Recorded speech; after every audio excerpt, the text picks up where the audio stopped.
Nous poursuivons en politique toujours avec la plateforme de veille des femmes pour une élection apaisée qui poursuit sa campagne. L'organisation déploie ses tentacules, elle s'ouvre aux journalistes et observateurs. Fatou Kiné Deme et Ali Mbaye ont assisté aux travaux compte rendus. Il s'agit pour cette plateforme de renforcer la dimension genre qui, selon elle, apporte une contribution dans la gestion des crises.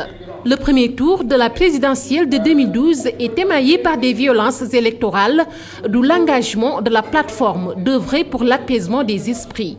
Quand vous envoyez les observatrices, elles contribuent à créer un environnement de stabilité, une atmosphère. Quand vous voyez des femmes arriver en tenue, et c'était quand nous avons fait l'évaluation, elles ont pu nous dire l'impact qu'elles ont eu dans les bureaux de vote.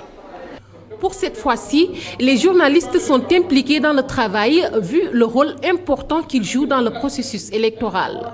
De nouveau, nous avons demandé aux professionnels des médias pour pouvoir observer, mais surtout comme on dit monitor, c'est le groupe de moniteurs qui vont regarder les questions de violence. Par ailleurs, des recommandations sont faites concernant une meilleure prise en compte des femmes et des personnes en situation de handicap au moment du vote.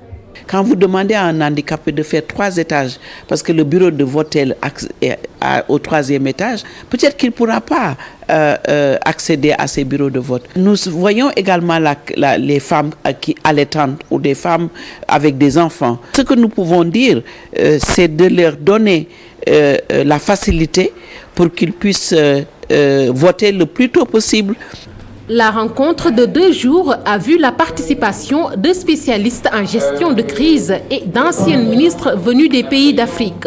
Objectif, partager des expériences et sensibiliser sur les violences électorales.